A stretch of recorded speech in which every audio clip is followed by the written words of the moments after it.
Hey everyone, thank you for tuning in today again. I just want to explain and answer some questions that I've been getting in the group, talking about how do we know when to buy and when to sell.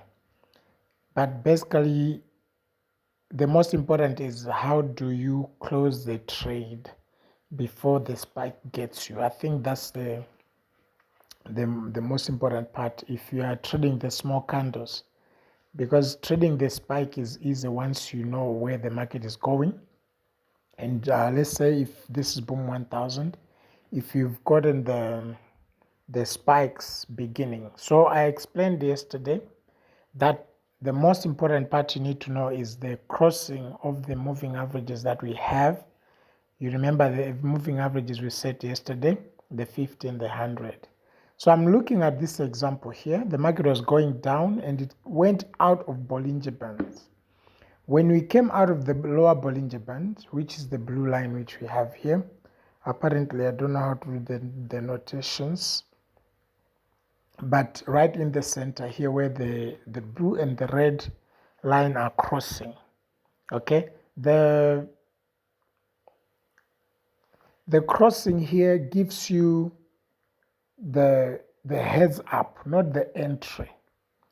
I explained this that when the crossing has happened, then we want to wait for the pullback on the RSI, which it will go down to oversold.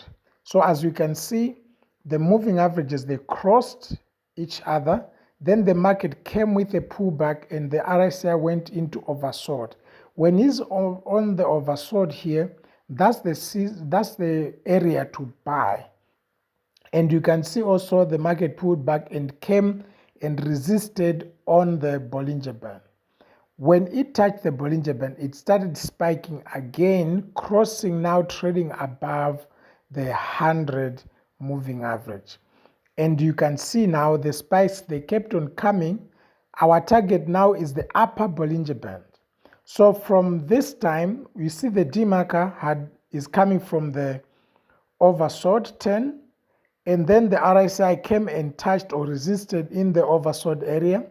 Now the market started going up. It started going up until the DeMarker touched the overbought 90. And the RSI also touched the overbought 90. And then we have the market touching the upper Bollinger Band on the top. All right? We have the price even piercing through and coming out of the upper Bollinger Band. So you have the DeMarker moving from the lower Bollinger Band here from the oversold until the RSI touched the overbought, and at the same time we have a confluence of the market going outside Bollinger Band, and we have the DeMarker touching the overbought 90. This is the perfect setup. All right. Even though most of the times you not have this, sometimes the market will come to the middle Bollinger Band and retrace. So how do you know that the market has stopped going up? It is when the 50 crosses again the 100. You know that the market is now failing to go ahead. It will stop and will start taking a different direction. You would have made enough profit on this trade from where the market pulled back and went from the lower Bollinger Band to the upper Bollinger Band. I want to notify you, sometimes you have the market like this, where the market is oversold on the RSI and is coming out of the Bollinger Band. Most of the times they buy here, expecting that it's going to boom anytime. Remember, these small candles can drag you, and if you didn't put proper money management, you can blow your account. So if you look at this, the market was outside Bollinger Band, lower Bollinger Band, but the DeMarker was still going down until the DeMarker touched the oversold. When the DeMarker touched the oversold here, which is the black line, is the DeMarker, and then we have the crossing also of the moving averages.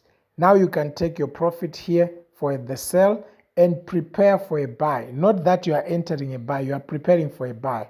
And then the pullback that will come after the DeMarker is now leaving the oversold, and the RSI has come to touch or retest the lower oversold area, which also most of the time it will touch the lower Bollinger Band.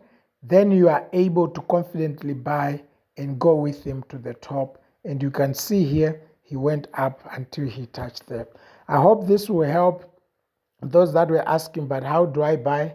How do I sell? How do I know how to get out of the trade and how to get out of trade? So for you to do this, you cannot see the Bollinger Bands if you have zoomed in like this. Okay? You cannot see the Bollinger Bands properly. For you to see the Bollinger Bands, you have to zoom out completely. Pinch your screen to the smallest, to the last zoom out level, so that you are able to see the all Bollinger Bands the way they are doing. In that way, you'll be able to trade profitably. Like you see here, the market touched the upper Bollinger Band. Then after that, it crossed. Okay? It crossed. After crossing, at that crossing, if you enter at that crossing, you'll be in money. Look at how he moved until the market touched the lower Bollinger Band. Okay, that's a perfect example. There'll be other manipulation, but you want to stick to the strategy and be able to trade only the setup which we are using. All right, thank you very much. Like this, share this, subscribe to our YouTube channel so that you get more updates as we post them. Thank you very much. This is Prophet Herbert signing out. Hi.